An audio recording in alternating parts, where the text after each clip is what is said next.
Assalamualaikum warahmatullahi wabarakatuh.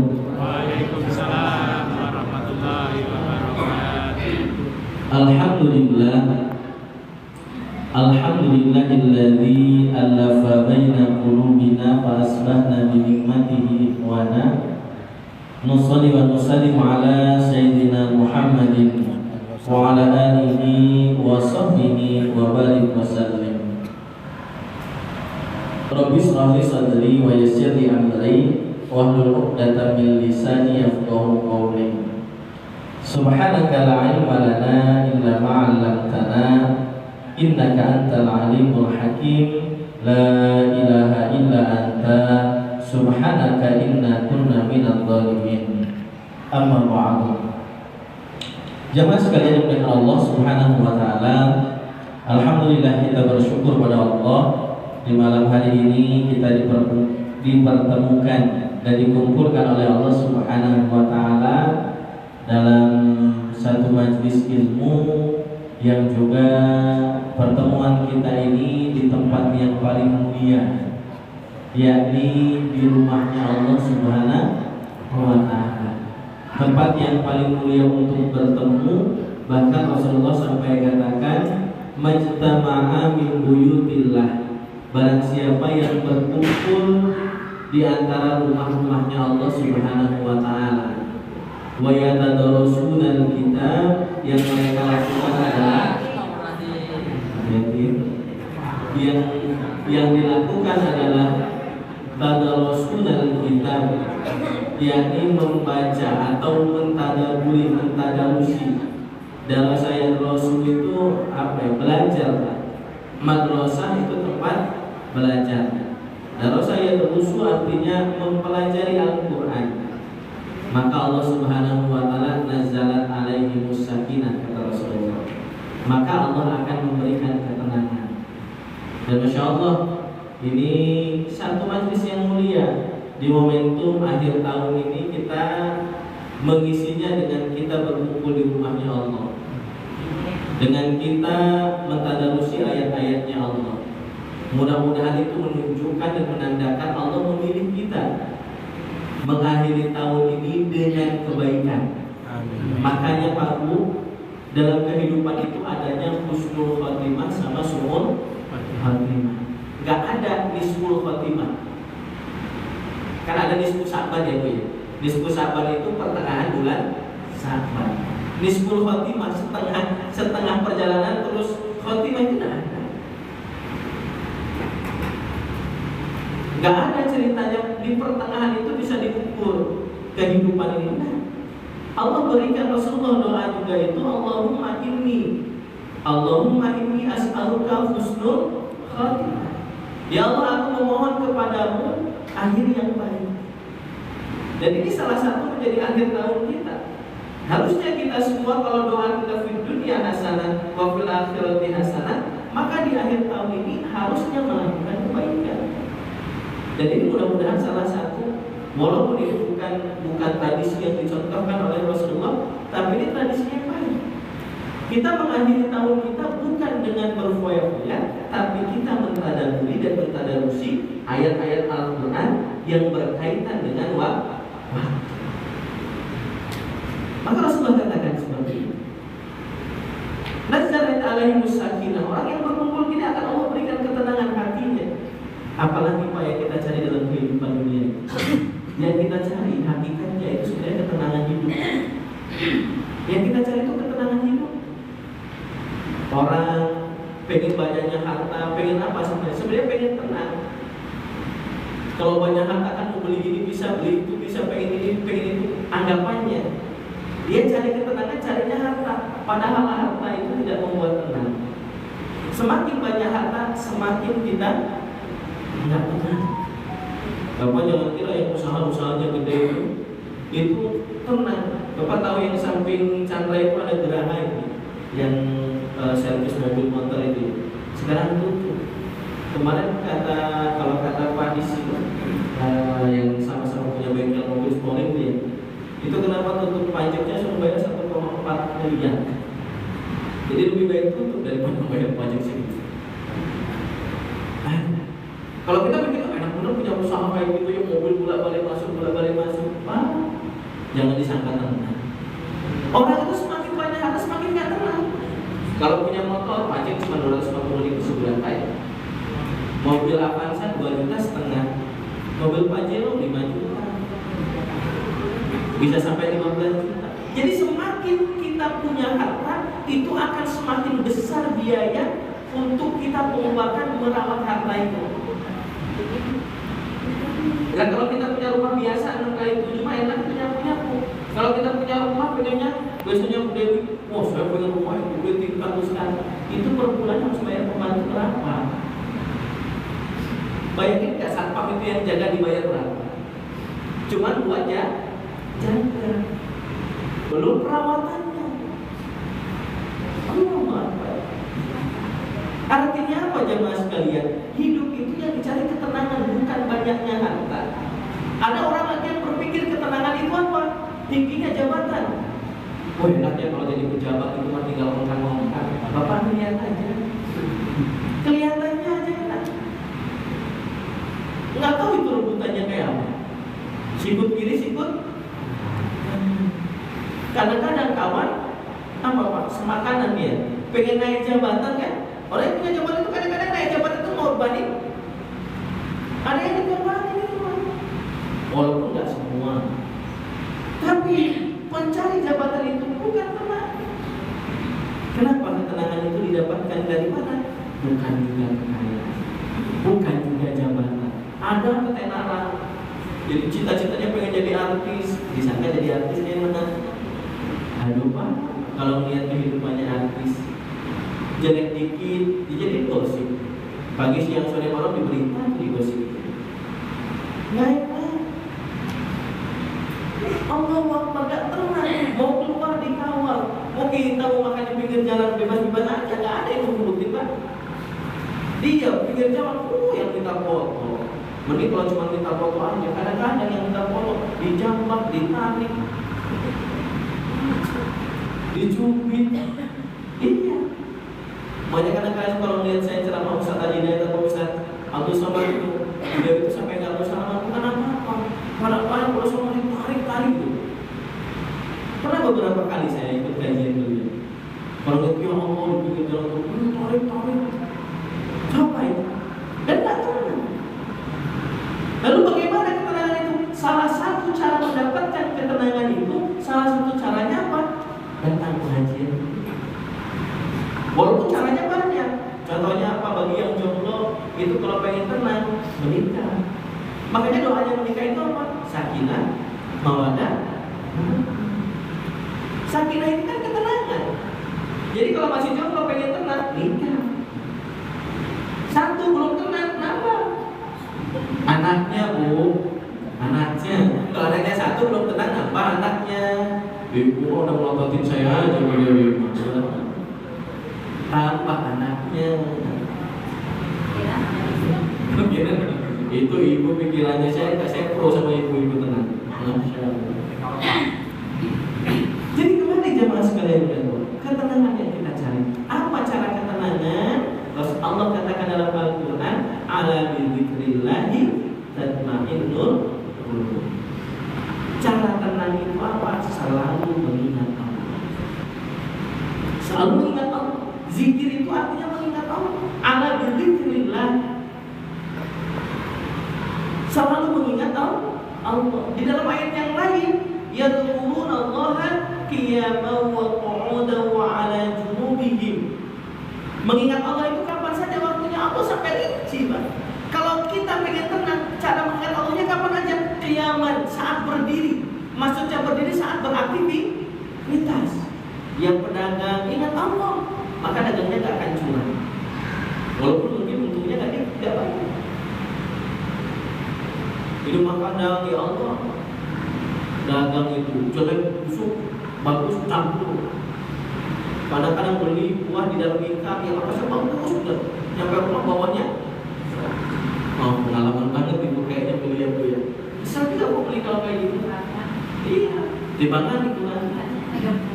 Dan itu sudah Allah terangkan sampai Allah itu Pak beri Al-Quran khusus namanya apa? Curang. Ada surat dalam Al-Quran namanya curang, Al-Mutaffifin. Itu orang-orang yang curang. Dalam juz Amma kita ada wailul lil mutaffifin, celakalah orang-orang yang curang. Jadi dari zaman dulu itu Pak, banyak orang yang curang. Nggak akan tenang orang-orang model begitu. Baik curang dagang, curang dalam pemilihan apa kek. Yang penting orang curang itu sampai kiamat akan ada. Dan mereka Allah sampai terangkan wailul lil mutaffifin, celaka orang-orang yang curang. Walaupun mungkin di dunia dia nggak ketahuan, tapi tenang dia. Makanya ingat Allah itu kiamat saat beraktivitas. Yang dagang ingat Allah saat berdagang. Yang punya jabatan ingat sama jabatannya. Ada Allah yang mengawasi. Yang jadi karyawan ingat dia itu bukan hanya bos yang mengawasi, tapi Allah yang mengawasi. Saat bertetangga Allah, saat beraktivitas kiamat ingat Allah Subhanahu wa Ta'ala. Memang kadang ingat Allahnya cuma lagi di masjid. Ke masjid aja ingat Allah, keluar masjid ke blank. Orang kadang-kadang di masjid juga nggak ingat Allah ya Bu ya. Allahu Akbar ingat apa? Aduh ikan asin belum ditutup di rumah. Masih di atas meja tadi lupa. Allahu Akbar ingat ikan? Itu masalah ingat saya. Yang bapak Allahu Akbar mentang-mentang baru beli motor, baru dikritik sebulan, aduh belum dipuji setahun. Kenapa motor saya ini ya? Udah nggak dengerin imam baca apa entah. Amin juga gara-gara sampingnya ngomong amin jadi ikut amin. Kalau sampingnya diem aja, diem dulu aja itu. Udah nggak konsentrasi. Allahu Akbar ingat motor belum dikunci. Mana tadi lewat di situ ada banner. Silah tolong dikuncikan enggak. Kalau hilang pengurus masjid enggak bertanggung jawab. Tambah pusing dia lagi sholat. Orang yang kadang di masjid aja enggak ingat Allah, apalagi di luar masjid. Mereka begitu. Makanya orang kunci tenang kiamat, yadhkurullah kiamat. Saat kita sedang beraktivitas, ingat Allah. Kapanpun itu. Apakah ingat Allah itu harus subhanallah, alhamdulillah, belajar? Ya enggak. Ingat Allah itu contohnya ketika kita lihat peluang ada duit, kita bisa curi, kita bisa korupsi. Enggak jadi korupsi. Kenapa? Saya korupsi, orang enggak lihat tapi Allah itu Maha melihat. Itu ingat Allah. Saat kita berdagang, mungkin kita bisa curang. Tapi ketika kita mau curang, Allah Maha tahu, Allah akan menghisap kita. Enggak jadi curang. Itu ingat Allah. Ini kadang ada orang yang ingat Allah itu sebelum, tapi giliran dagang curang baik. Giliran punya jabatan tetap aja korupsi. Tidak begitu ingat Allah. Ingat Allah itu tidak hanya sekedar berzikir subhanallah alhamdulillah, itu salah satu cara mengingat Allah, tapi lebih esensinya mengingat Allah itu bagaimana kita praktikkan dalam kehidupan. Bertetangga, kalau ingat Allah mah nggak ada musuh-musuhan sama tetangga. Ini musuhan 7 turunan. Allah.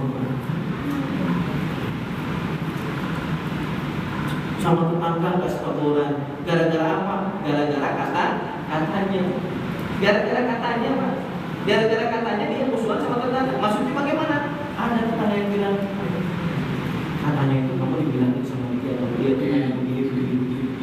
Padahal kita nggak tahu dia ngomongin apa enggak, cuma gara-gara dia ngomongin begitu, langsung musuhin. Benar ternyata ya, nggak saya sangka. Saya sudah baik-baik sama dia begini di belakang saya. Padahal baru katanya. Itu sudah musuhin 7 turunan. Bagaimana kita hidupnya mau tenang? Nggak mengingat Allah, nggak usah urusan yang besar, nggak usah urusan yang jauh. Dalam rumah tangga saja, kadang suami sama istri saja gak ingat Allah. Istri utang gak ngomong sama suami. Bagaimana? Itu kan gak ingat sama Allah. Padahal istri itu kalau mau melakukan segala sesuatu izin sama suami. Allah istri-istri sini. Ya Bu ya, istri-istri bisa. Nah, Ibu Dewi tenang. Istri di sini kan. Suami mentang-mentang jadi suami ini kan raja, jadi diktator sama istri. Apa-apa ngurusin sendiri, nggak pernah ngajak diskusi istri. Makanya disebut rumah tangga. Tangga itu apa Bu? Tangga itu untuk menginjak dari 1, 2, 3 berproses. Nggak disebut rumah apa? Nggak disebut rumah gandang, disebut rumah tangga. Untuk membantu proses kita naik. Dan naik itu perlu kerjasama antara yang kecil dengan yang besar. Coba yang gede pinggir kanan kirinya ada, yang kecil-kecilnya nggak ada, bisa jadi tangga nggak? Maksudnya suami itu benar, suami itu yang jadi bagian besarnya, tapi anak dan istri itu bagian kecil-kecil. Suami ketika ingin memutuskan apapun, baiknya berkomunikasi dengan anak dan istri. Kadang-kadang ada suami kalau sudah memutuskan itu, ini urusan bapak, kalian nggak perlu tahu. Itu rumah tangga apa penjara? Ingat Allah dalam rumah tangga itu. Allah memerintahkan berdiskusi. Apalagi lucu nih kalau dalam rumah tangga. Ini kadang-kadang ini yang suka salah kaprah. Bapak-bapak itu menganggap mendidik anak itu tanggung jawabnya istri. Kebanyakan laki-laki itu mengatakan tanggung jawab mengajari anak itu kebanyakan tanggung jawab wanita. Laki-laki itu tugasnya bekerja. Hampir semua rata-rata itu. Bapak silahkan cari di ayat Al-Quran. Itu Allah mencontohkan yang selalu berdialog dengan anak itu suami. Yang selalu berdialog dengan seorang anak itu yang mengajari pendidikan itu bapak kepada anak. Surat Luqman itu Luqman berkata kepada anaknya. Ali Imran, bagaimana Imran mengajari anaknya. Ibrahim dialog sama Ismail. Nggak ada itu Siti Sarah dialog sama Ismail. Nah, bapaknya yang mengajarkan kepada anak terkait tauhid, terkait akidah, terkait pelajaran. Ayah itu yang berperan penting. Kita kadang-kadang konsep pendidikan kita ini salah kaprah. Bila anaknya nakal, jadi istrinya yang disalah-salahin. Kamu itu didik aku gimana? Saya ikut kerja bla-bla-bla. Itu padahal tanggung jawabnya dia. Berarti kalau ada anak yang kurang terdidik, orang tua itu anaknya yang paling berperan. Buka Al-Quran, Pak. Sekarang saya tanya petunjuk hidup kita itu Al-Quran. Apa katanya? Kalau petunjuknya Al-Quran silahkan buka. Surat Luqman, surat ke-31, surat Ali Imran, surat Ibrahim. Buka di situ. Hampir semuanya dialog di Al-Quran itu bapak kepada anaknya. Bahkan Maryam itu dengan Zakaria, bapaknya. Bapak yang Ismail sama bapaknya, Luqman itu bapaknya kepada anaknya, Imran itu kepada anaknya, Nabi Yusuf itu bapaknya kepada anak-anaknya. Coba. Lalu terus kemana istrinya Ustaz? Ini peran istri. Istri itu berperan untuk mendukung suaminya. Makanya lihat istri salihah itu. Nabi Muhammad SAW itu ketika dapat wahyu pertama kali, mungkin kalau suami istrinya, jadi bukan berandai-andai. Lihat Siti Khadijah. Rasulullah SAW dibuahi roda ada lampu, ada apa, didekap sama malaikat Jibril dapat wahyu pertama itu sampai pingsan berkali-kali. Didekap, Iqra, mana Bikori? Jangan bayangkan buahnya buah kayak sekarang, malam-malam juga bawa senter. Itu di Gua Hiro, kalau ada yang pernah umrah atau melihat Gua Hiro, gelap, nggak ada lampu, nggak ada apa, didekap sama makhluk yang gede sampai sesak napas menggema. Kira-kira bagaimana Pak? Bapak mau lewat hubungan gelap, kresek, larinya menggema, enggak Pak? Ini didekap, ada yang dekap malaikat Jibril, dan dia nggak tahu malaikat, belum tahu malaikat, sampai pingsan. Rasulullah pingsan, bangun lagi, pingsan lagi, sampai akhirnya ngikutin yang 5 ayat itu pulang ke bobo-bobo, dipulang ya Allah pucat, bajunya kotor. Itu kira-kira ibu, kalau ibu punya suami pulang model begitu, itu kira-kira yang dilakukan apa? Curhat apa? Ngoceh ya. Pasti pulang itu langsung bapaknya dipegang. Kenapa Pak? Anak apa? Bukannya bikin tenang. Lihat sini Khadijah. Langsung gak nanya apa-apa. Nabi Muhammad sampai pasti diambil. Apa? Dibikinin air panas. Tapi kalau sekarang ada kopi, bikinin kopi, disuruh mandi, suruh tenang dulu. Akhirnya apa? Disuruh istirahat, diselimutin sama Siti Khadijah. Gak langsung nanya, suruh istirahat, suruh tenang. Besoknya bangun baru ngobrol. Itu pun gak nanya Siti Khadijah. Ngobrol Rasulullah yang cerita. Wah istriku semalam gini. Aku didekat. Apa coba jawaban Siti Khadijah? Demi Allah, aku bersaksi engkau adalah orang yang baik. Tidak akan mungkin terjadi sesuatu yang buruk padanya. Pasti ini sesuatu yang baik. Langsung menangis. Kalau sekarang istrinya, kan sudah saya bilang jangan, jangan bapaknya ngeyel. Tuh kan. Tapi Pak, itu bukan istri-istri sini. Sana ya Bu ya. Ibu-ibu di sini lihat muka-mukanya senyum semua. Masya Allah. Allah apa? Lihat, ingat Allah. Rumah tangga ingat Allah, bertetangga ingat Allah, berdagang ingat Allah. Kiamat, beraktivitas. Dan namanya orang berdiri itu kan beraktivitas ya Pak. Dalam segala aktivitas kita ingat Allah. Tidak hanya sholat. Iya, sholat itu adalah waktu yang paling mujarab, yang paling mustajab melihat Allah. Tapi di tempat yang lain harusnya kita melihat Allah. Wal-qu'udan, ketika sedang berduduk, sedang istirahat, ingat Allah. Lagi kita di rumahnya ternyata ingat Allah. Hayya 'alas shalah. Bukan ngomong azan lagi. Lagi nyantai ada azan, tanya alhamdulillah. Orang baru nyampe ini masih keringat sudah belum kering. Ada nanti aja lah masih gerak. Lagi duduk, lagi bersantai, lagi main sama anak, lagi ngobrol dengan istri, ngobrol dengan tetangga, lagi asik, waktunya sholat. Dan nanti kita ngobrolnya kita lanjutin sholat dulu. Ingat Allah lagi nyantai. Ini lagi aktivitas rumah Allah, lagi nyantai apalagi. Sampai Allah katakan wa 'ala junubihim. Bahkan ketika kita sedang beristirahat sekalipun ingat Allah. Bagaimana tidur ingat Allah? Ya tidurnya mah gak bisa ingat Allah. Sebelum tidur makanya ingat Allah. Sebelum tidur doa dulu. Sebelum tidur berwudu dulu. Ingat Allah. Makanya wajar. Gak ada mimpi-mimpi buruk. Ini tiap tidur mimpinya dikejar sama hewan buas. Mimpinya ngeri aja. Kelihatan itu. Tidur gak baca doa, tidur gak wudu dulu. Udah usah baca doa. Ya baca doa. Bagaimana artinya? Baca doa itu yang khusyuk. Duduk baca doa. Adab-adabnya perhatikan. Jangan mentang mau tidur, adab dalam berdoanya gak diperhatikan. Ya tetap namanya doa itu punya adab.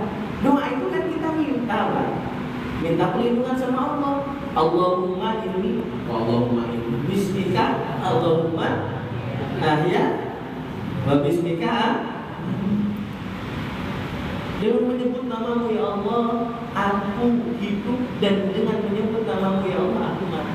Maksudnya ketika aku hidup kau menjagaku, dan ketika aku mati pun mudah-mudahan aku dalam penjagaan Allah. Ini doanya. Mau tenang selalu ingat Allah. Sama aja maksudnya. Terkait waktu. Ini terkait waktu, terkait masa. Kita juga itu harus selalu ingat Allah. Karena kebanyakan orang-orang ini terkait waktu, mereka ini tidak ingat Allah. Dalam satu hadis yang diriwayatkan oleh Imam Bukhari dan Imam Muslim, apa kata Rasulullah? Ni'matani maghbunun katsirun minan nas. Ada dua nikmat maghbun yang kebanyakan manusia itu lalai. Manusia itu enggak menganggap itu nikmat, bahkan banyak yang menyesal terhadap nikmat itu. Apa kata Rasulullah? As-sihat, yang pertama itu sehat, yang kedua al-faragh, yakni waktu luang. Ada dua nikmat yang ini tidak banyak. Kebanyakan manusia, Rasulullah yang bilang, kebanyakan manusia kathirun minan nas, kebanyakan dari manusia itu apa? Lalai terhadap dua nikmat itu. Dan itu terbukti sekarang. Nikmat sehat nggak usah ditanya lah. Nikmat sehat banyak sekali. Kita itu termasuk orang yang termasuk sangat lalai terhadap nikmat sehat ini. Coba nikmat sehat berkedip. Ada nggak Bapak di sini diundang syukuran ke rumah? Kenapa? Alhamdulillah saya bisa berkedip, makanya syukuran. Ada nggak? Ada nggak? Bapak menganggap berkedip itu sepele kan? Kita menganggap berkedip sepele, makanya nggak pernah ada syukuran berkedip kan? Kalaupun ada orang mengundang syukuran kenapa berkedip, pasti diketawain. Kamu jangan bercanda. Bapak kalau nggak bisa berkedip, silakan ke rumah sakit, operasi berapa puluh juta, berapa ratus juta. Nggak bisa berkedip, itu malah urat sarafnya kecil, mau operasi dokter itu bingung. Semakin kecil urat saraf, itu ketika mau operasi semakin besar biayanya. Operasi khusus buntu, itu mah gampang, khusus gede. Ada berapa juta? Coba kalau urat saraf ini putus satu, tahu-tahu di sini nggak bisa berkedip. Allah. Tuh lihat, itu baru nikmat berkedip. Dan kita menganggap itu nggak nikmat kan? Kenapa Allah kasihnya gratis? Coba kalau Allah suruh bayar semua nikmat. Maka pernah ada orang, Rasulullah dalam satu riwayat, saya lupa, Rasulullah kata-kata hikmah. Pokoknya dalam satu riwayat, kisah itu ada seorang hamba yang dia itu sudah merasa seumur hidupnya beribadah kepada Allah tanpa bermaksiat. Ketika dia yaumil kiamat, itu ditimbang amalnya, terus amalnya amal baik semua. Dia dengan sombongnya mengatakan apa? Ya pastilah aku ini masuk surga gara-gara ibadahku. Sombong. Ya kan dia memang gak pernah maksiat. Dan memang orang beribadah itu kan ganjarannya surga, dan tapi dia merasa masuk surga itu karena ibadah. Lalu dikatakan malaikat silakan masuk surga karena rahmatnya Allah. Gak terima. Ya enggak, bukan karena rahmat Allah. Memang saya enggak pernah maksiat sama Allah. Dan saya enggak punya dosa, ngapain? Ya pasti masuk surga. Akhirnya apa? Ditimbang satu nikmat kecil, nikmat penglihatan saja, dengan seluruh ibadah yang dilakukan seumur hidupnya, enggak ada apa-apanya. Nah coba lihat nikmat melihat. Kita bisa membedakan warna. Ibu silakan searching di YouTube bagaimana nikmat mata itu, kenapa bisa membedakan antara warna putih, warna kuning, warna hijau. Itu ternyata di sini itu di mata itu, di lensa mata itu, Allahu Akbar. Saya pernah, biasanya kalau yang begitu-begitu harus yang itu tentang yang begitu-begitu itu dijelaskan detail, itu hampir 1 jam videonya. Allah Akbar. Ternyata mata itu bisa membedakan warna, bisa melihat jaraknya sampai mana. Allah Akbar. Pusat satu saja itu akhirnya nggak bisa membedakan warna abu sama warna ini. Itu berjuta-juta di sini tuh. Apa urat saraf yang bisa akhirnya membedakan warna lensa kita? Jadi lensa terbaik itu ya lensa mata kita ini. Allah. Kamera sebagus-bagusnya lensa kamera yang harganya miliaran itu nggak bisa ngezoom kayak kita. Kita itu bisa dekat gini, bisa ngezoom jauh itu juga bisa. Nggak pakai diatur. HP kalau mau ngezoom gini-gini, itu pun kalau sudah ngezoom boros. Mata kita tuh lensa terbaik. Tapi belum pernah ada sejarah berkedip di syukuran berkedip. Yang ada kalau syukuran itu apa? Alhamdulillah anak saya diterima kuliah. Baru diterima kuliah, belum lulus dari kuliah, udah syukuran. Itu nanti ternyata habis syukuran itu besoknya anaknya putus di tengah jalan, bingung kan? Kalau nikmat mata, jelas kita lihat. Nikmat berkedip, jelas kita tuh berkedip udah puluhan tahun, gratis sama Allah. Syukuran undang tetangga, paling ngasih makan berapa sampai berapa miliar kan? Enggak kan? Allah. Maka syukuran itu kan kita pernah kajian. Ciri orang-orang ahli surga itu wa'atimut ta'ah. Pernah kita bahas kajian yang dia. Apa ciri penghuni surga? Ciri ahli surga itu salah satunya wa'atimut ta'am, suka memberi makan. Makanya kalau Rasul sama sahabat itu Bang, itu tradisi Rasul sama sahabat itu sering undang makan ke rumahnya. Nggak nunggu ada momen syukuran, enggak. Asal di rumahnya itu ada rezeki lebih, itu sahabat itu saling mengundang satu sama lain. Cuma saya belum pernah ditambah sahabat ke rumah makan.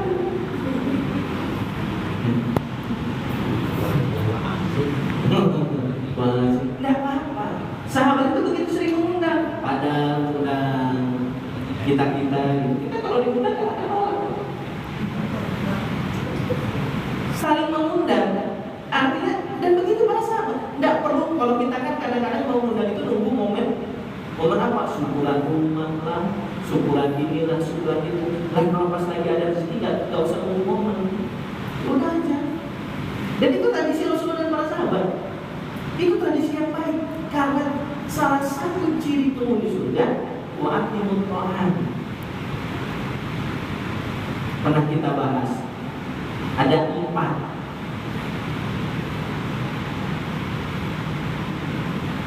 Jadi ini Masya Allah. Kembali jemaah sekalian dimuliakan Allah. Dalam waktu kita pun harus selalu mengingat Allah Subhanahu wa Ta'ala. Waktu yang kita hadapi, maka kata Rasulullah yang kedua nikmat yang sering kali dilalaikan adalah waktu luang. Nikmat waktu luang. Dan itu Allah tegaskan dalam Quran surat Al-Asr. Kita hafal ayatnya.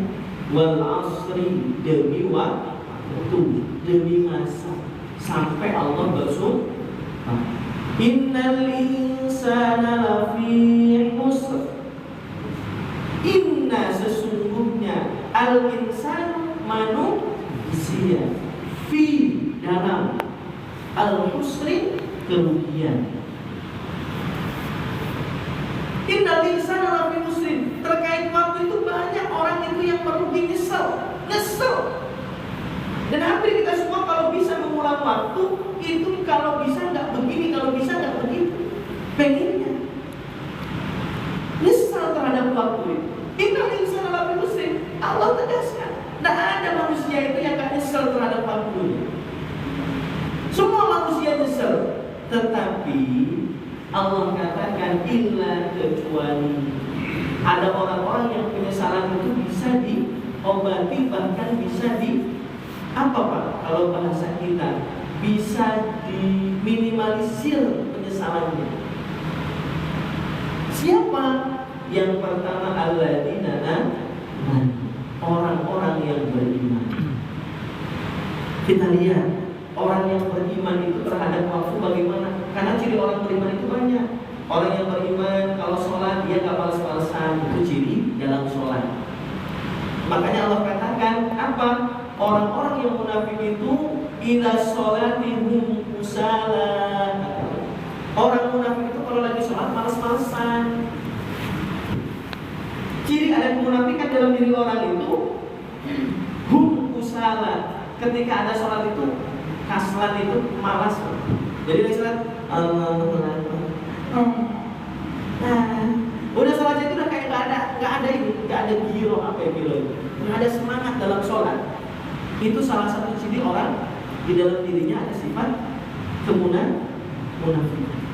Hum kusala, lagi sholat malas, nanti dulu lah, baru adzan, belum qomat, udah qomat masih 1 rakaat, udah 1 rakaat nggak apa-apa lah, nanti sholatnya di rumah.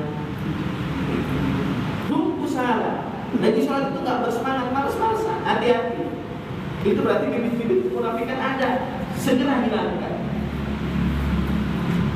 Nah kembali jemaah sekalian dengan Allah, itu terkait sholat. Berarti orang beriman itu apa? Dan malas-malasan ketika menghadapi sholat, adzan langsung semangat. Ada adzan, alhamdulillah sudah adzan, bersyukur karena kita berarti mau menghadap Allah. Kita kalau disuruh menghadap bupati ada seneng banget, disurati Bapak siapa? Pak Rahmat menjadi RT Teladan Senatal, diundang sama bupati. Itu senangnya. Baju aja suruh nyiapin 2 bulan sebelumnya itu. Ngerental mobil nggak apa-apa ke sana. Baru dipanggil Tuhan. Ini dipanggil Allah. Allahu Akbar. Baju ala kadarnya. Boro-boro persiapan. Pakai vakum kalau ingat. Giliran kondangan aja dipanggil tetangga, diundang sama tetangga, dikunjung sama tetangga. Oh, mau kondangan bajunya, ya Allah. Milihnya 2 jam setengah ibu-ibu baju. Nanya ke suaminya, "Pak, bagus warna kuning apa warna biru?" Kata bapaknya, "Biru aja." Pakai baju merah. Yang ditanya biru sama kuning. Sama bapaknya dijawab, "Yang biru aja." Makanya warna merah. Tuh lihat. Mau kondangan baru dipanggil manusia, ini dipanggil Allah nyantai baik. Nah, terkait waktu Allah Subhanahu wa Ta'ala katakan bagaimana nanti dibuka dalam Quran surat Al-Hasr ayat 18. Surat Al-Hasr ayat 18. Allah Subhanahu wa Ta'ala mengatakan karakter orang beriman terhadap waktu itu apa? Ya ayyuhalladzina amanu taqullaha wal tanzur nafsum ma qaddamat lighad. Itu karakter orang beriman terhadap waktu. Ya ayyuhalladzina amanu taqullaha, wahai orang-orang yang beriman, bertakwalah kalian kepada Allah. Siapa orang yang beriman dan bertakwa kepada Allah? Wal tanzur nafsum ma qaddamat lighad. Perhatikanlah, tandur artinya lihatlah, perhatikanlah. Ma qaddamat, apa yang sudah kalian rencanakan, apa yang sudah kalian persiapkan, lighad, untuk besok, untuk hari esok. Dalam Quran surat Al-Hasr ayat ke-18. Karakter orang beriman terhadap waktu, dia itu akan selalu mempersiapkan dirinya untuk menghadapi hari esok. Itu karakter orang beriman. Apa maksudnya? Dia selalu punya rencana dalam menjalani waktu. Bu, Ibu, waktu itu kan terus berjalan. Benar tak, Pak? Allah sampai tegaskan dalam Al-Quran, la yastakhiruna sa'atan wa la yastaqdimun. Tidak ada orang yang mampu mengakhirkan waktu atau mempercepat waktu. Contoh, lewat kereta, ada kereta di depan, stop, berhenti waktu. Itu cuma ada di film doang. Ya, kalau di film iya, katanya ada remote lampu, berhenti keretanya, jalan duluan, hidup lagi, nggak jadi itu, nggak ada itu. Kalau ada model begitu kayaknya nggak ada orang kecelakaan. La yastakhirun, nggak ada orang yang bisa mengakhirkan waktu. Walaupun itu saatan, beberapa detik saja nggak ada. Wala yastaqdimun, dan tidak ada juga orang yang mampu mengakhirkan waktu. Yang orang beriman lakukan itu bukan mempercepat waktu, bukan mengakhirkan waktu. Apa yang orang beriman lakukan? Dia akan mempersiapkan waktu yang mau dia lewati. Makanya Allah katakan lighad, bukan liamsi. God itu besok, godan artinya besok. Makanya kalau kita puasa, nawaitu saufa godin. Jangan selama itu godin aja nggak tahu artinya apa. Nawaitu saufa godin, ya Allah aku niat berpuasa godin untuk besok. Jadi lighad itu untuk besok, hari esok. Jadi kita mau puasa Arab niatnya, tapi nggak tahu niatnya apa artinya. Harusnya tahu, kalau niat itu kita minimal tahu artinya. Kalau nggak tahu bahasa Arab artinya, saya katakan lebih baik bahasa Indonesia. Kalau nggak tahu artinya, karena niat itu tujuan kita. Kita mau melamar, pakai bahasa Arab, kita nggak tahu apa bahasa Arabnya. Artinya kan bingung. Pasti melamar itu pakai Indonesia. Tujuan saya datang kemari Pak Bu, ini melamar Bapak, mewakilkan putra kami. Kan begitu. Jelas tuh tujuannya. Ngomonginnya jelas, kita tahu, enak. Lah itu pakai bahasa Arab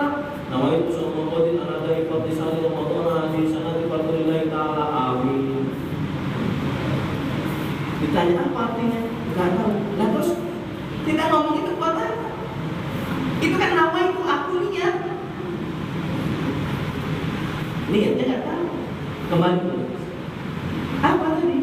Terkait waktu yang dilakukan oleh beriman terhadap waktu yang lewat itu apa? Qaddamat lighad, mempersiapkan hari esok. Maka terkait waktu ini ada satu riwayat apa? Orang yang hari ini sama dengan hari kemarin, maka orang yang merugi. Walaupun sebenarnya itu bukan hadis, tapi sering kita anggap hadis itu kata-kata hikmah saja. Hari ini sama dengan hari kemarin disebut orang yang merugi. Hari ini lebih buruk daripada hari kemarin orang yang celaka. Dan hari ini lebih baik daripada hari kemarin, itulah orang yang merugi. Dan itu orang beriman. Orang beriman itu yang akan mempersiapkan hari esok itu harusnya lebih baik daripada hari ini. Dan itulah orang yang beriman. Kalau hari itu ukurannya 24 jam, nanti ada hari, ada bulan, ada tahun. Orang yang beriman berpikirnya bagaimana tahun 2025 nanti lebih baik daripada 2020. Itu orang beriman. Jadi ketika dia menghadapi awal tahun, di akhir tahun gini, dia ancang-ancang. Coba saya tanya, yang mungkin di sekolah, kepala sekolah atau guru, biasanya itu kan ada nanti sekolah itu lembaga itu apa? Rapat akhir tahun, ada laporan tahunan, jadi ada rencana program tahun depan. Kalau biasanya kami di kantor itu RKAT, rancangan anggaran tahun akan datang. Jadi tahun 2025 itu sudah merancang mau melakukan apa saja, biayanya berapa. Saya itu begitu kalau di kantor. Itu tanda orang yang sukses. Kalau ada sekolah nggak punya rencana tahun depan ke apa, terus yang kemarin nggak ada laporan, itu ciri-ciri lembaga yang nggak jalan. Dan lembaga paling kecil itu keluarga. Lembaga terkecil itu keluarga. Keluarga itu kan lembaga. Ada bapak, ayah, suami, ada istri, ada anak. Kalau pengen jadi rumah tangga yang sukses, itu di manage.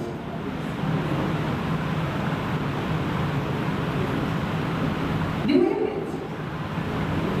Itu saya kemarin baru melihat di YouTube, bukan ustaz, artis dia. Artis apa? Komika, namanya Raditya Dika. Dia bukan nabi, bukan apa, cuman orang sekaya itu sudah dia jadi produser, dia jadi artis. Itu katanya dia sama istri itu punya anggaran. Jadi dia itu, istri itu punya laporan bulanan. Jadi sebulan itu dia menggunakan uang untuk kemana-kemana, anggarannya berapa itu sudah ada. Sampai segitunya, pantas bisa jadi orang kaya.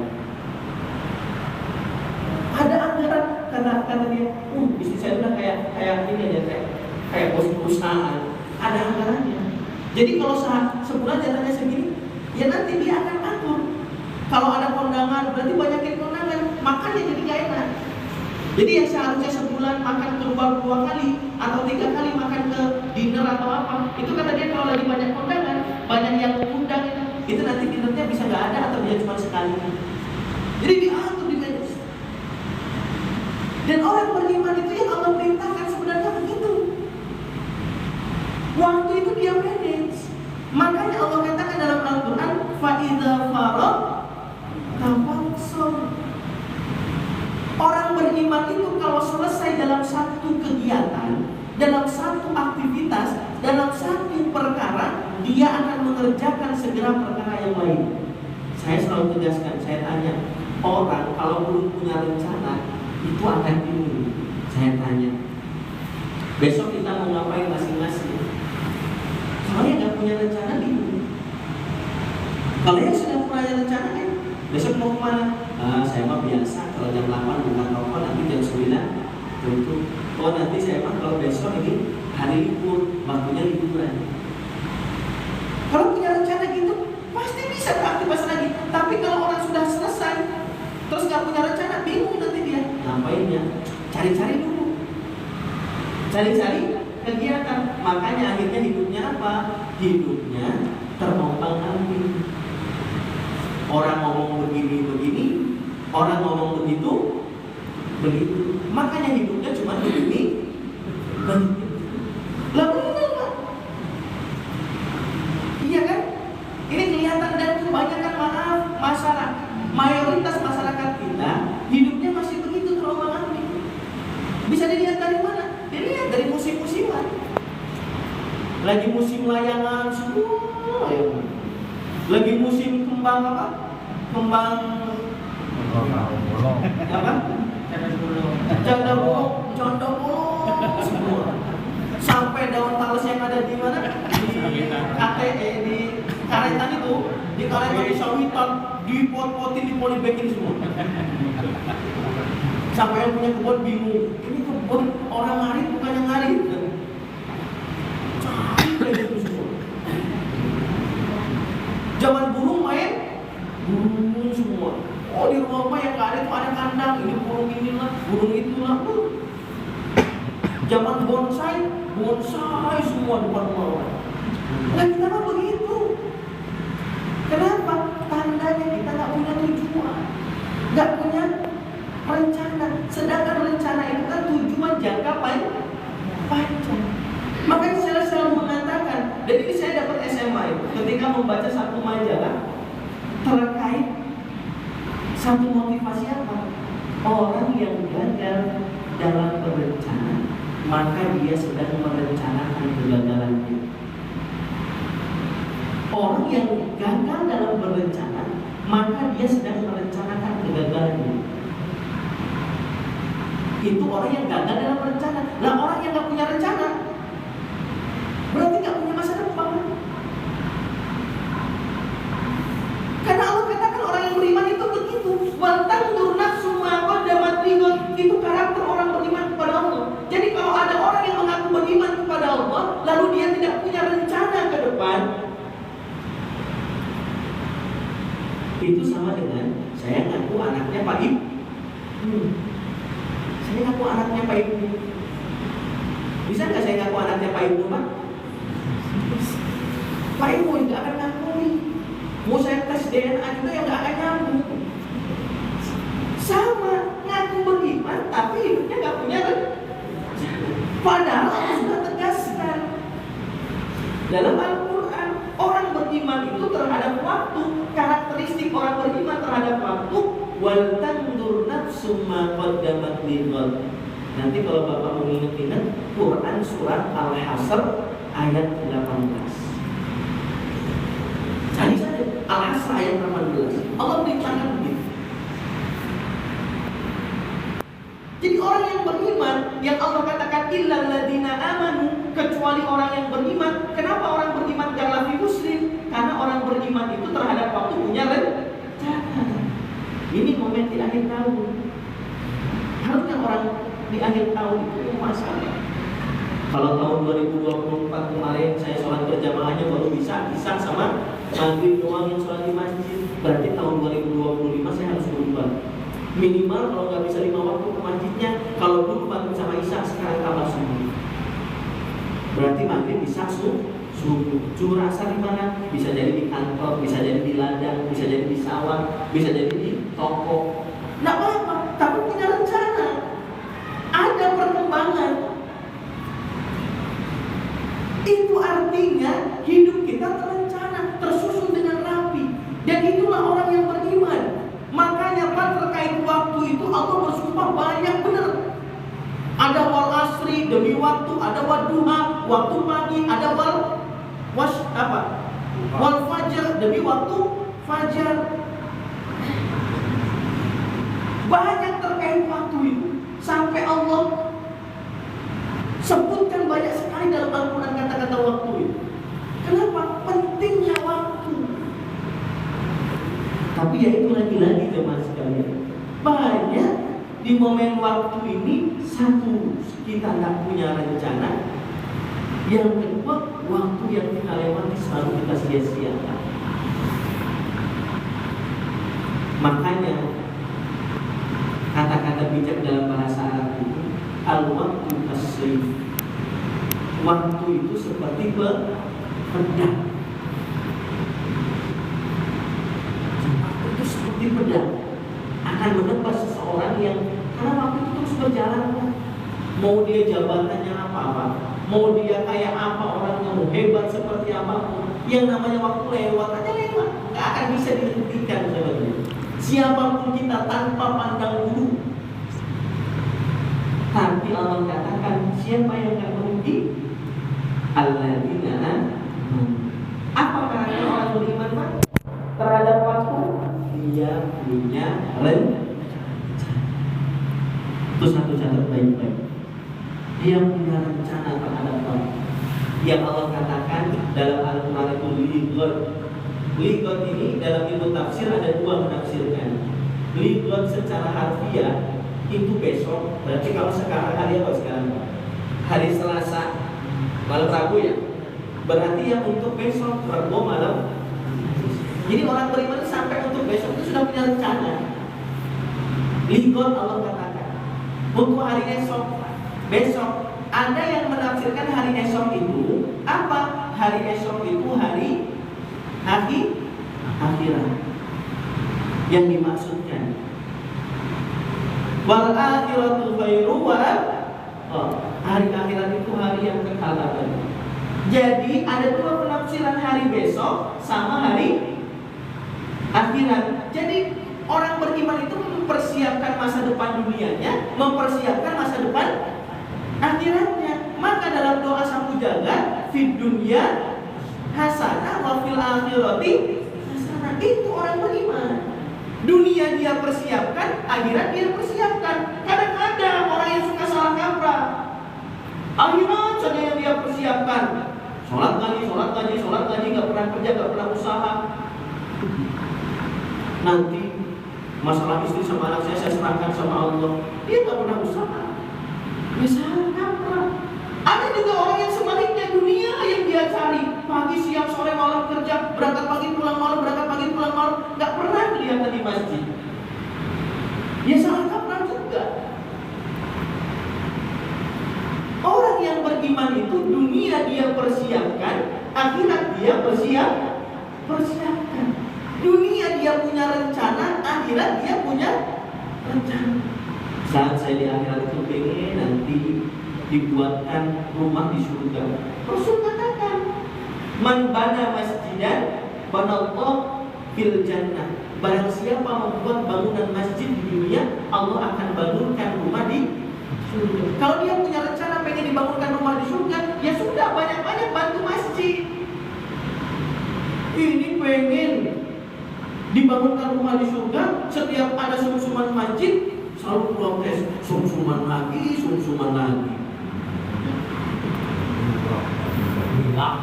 Apa Pak? Hilang. Allah. Enggak, artinya kalau bisa kita bangun sendiri masjid atas nama kita. Kalau enggak bisa, minimalnya dapat dikit temperannya. Ini mah aneh. Pengen rumahnya di surga, punya rencana, dia nggak dia lakukan rencananya. Itulah Allah katakan, alladzina amanu, berhenti dan belum. Illalladzina, kecuali orang-orang yang amanu, beriman saja cukup enggak? Nah, punya rencana saja cukup enggak? Enggak. Karena banyak orang kalau ditanya pengen, saya tanya, siapa yang tahun 2025 pengen umroh? Ada yang pengen, Pak? Ada yang pengen umroh? Kita doakan yang pengen malam ini Allah mudahkan untuk umroh. Pengen umroh kan? Siapa yang nggak pengen? Cuman kan nggak cukup, cuman pengen doang. Pengen itu rencana, Tapi alladzina amanu, orang yang beriman, orang yang punya rencana terhadap waktu ya. Karakter orang beriman terhadap waktu tadi punya rencana, tapi nggak cukup. Yang kedua apa? Wa amilus. Yang kedua karakternya setelah dia punya rencana, dia amalkan. Rencana itu dia amalkan.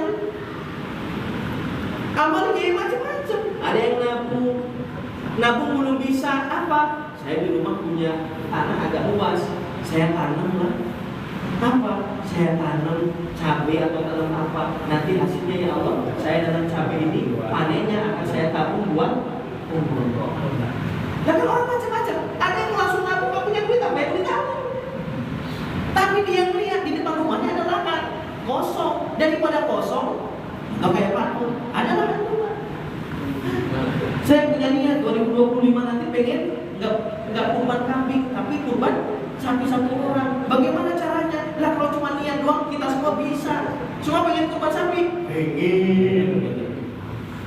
Amalnya ada nggak? Karena kalau cuma rencana doang nggak punya amalan, nggak ada action, bohong. Harus ada actionnya. Actionnya tergantung kemampuan kita. Tadi mungkin kita langsung nabung nggak punya, di rumah ada lahan kosong, nggak ada lahan kosong di halaman ada, bikin polybag isi sama cabai. Lihat tuh orang di Jawa, nggak kehabisan akal, nggak punya tanah depan rumah dijadiin apa? Ada hidroponik lah, ada hidro apa lagi, hidrogen, hidro apa? Itu orang yang nggak kehabisan akal. Maksudnya gitu, saking nggak kehabisan akal untuk beramal gitu. Itu saya pernah kemarin dapat cerita dari kawan yang punya juga travel ini. Itu ada orang Dubai kanan, 5 orang semua haji furoda. 5 orang semua haji furoda. Saya tanya, apa pekerjaan petani? Pekerjaan petani. Apa sawit sama karet? Masya Allah, berapa? 80 hektar. Wajar kata saya. Tapi yang Masya Allah, dia itu 2 hektarnya gak pernah hasilnya diambil. Selalu dia tabungkan khusus buat rumah haji. Itu punya rencana diamalkan. Punya 80 hektar juga, kalau gak pernah direncanakan, gak ditabung, ya gak akan haji-haji itu. Artinya aman wa amilus sholihat. Ketika punya rencana, amalkan walaupun itu berproses.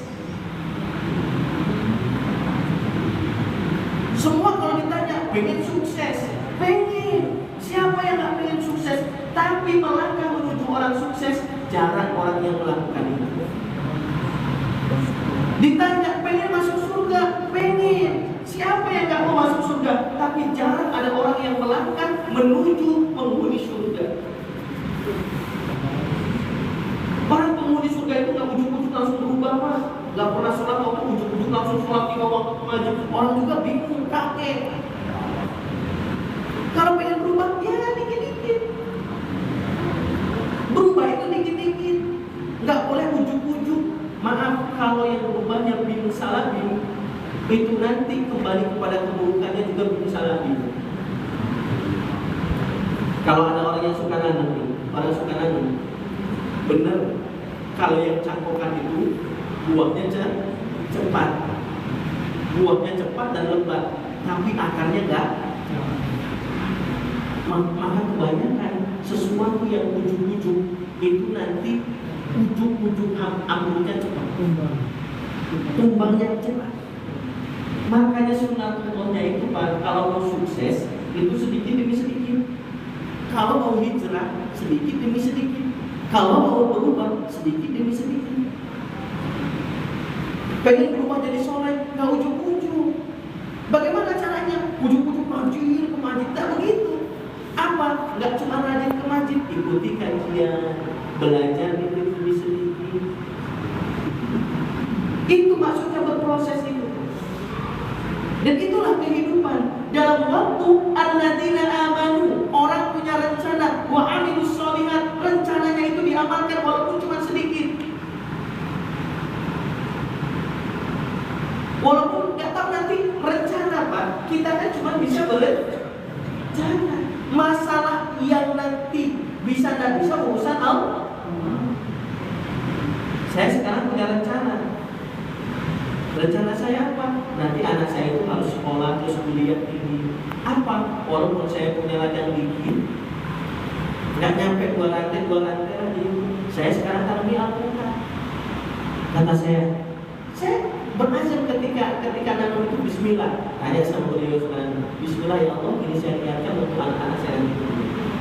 Mudah-mudahan pas zamannya kuliah sudah bisa panen. Ya terkait nanti panen nggak panen, bahkan kemarin nanam berapa biji dipanen sama orang yang panen, ya itu urusan nanti itu. Benar Pak, lagi ditanam itu ada yang bobol, ada yang ngambil. Lah itulah hidup Pak, sudah punya rencana diamalkan pun kadang-kadang nggak terlaksana. Lah ini nggak punya rencana, nggak bisa ngamalin, terus mau sukses dari mana? Makanya Allah lanjutkan ketika alladzina amanu punya rencana wa amilus sholihat itu kita amalkan, ada Allah lanjutkan wa tawasau bil haq, saling menasehati. Maksudnya apa? Selalu mengingatkan, harus selalu diingat. Bagaimana cara mengingatnya? Cara mengingatnya gampang. Yang pertama, tulis rencana. Itu cara termudah.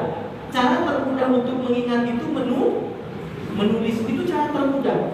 Maka kalau Bapak punya niat, tuliskan. Gampang nulisnya sekarang, tulis di HP bisa. Bikin foto ditulis 2025 saya berangkat umroh. Tulis aja. Jadi selalu ingat. Kedua, bagaimana selain menuliskan, kita ceritakan kepada keluarga kita. Bu, kalau suami masih punya istrinya, ceritakan ke istrinya oleh suami. Ibu dan bapak ceritakan ke anaknya.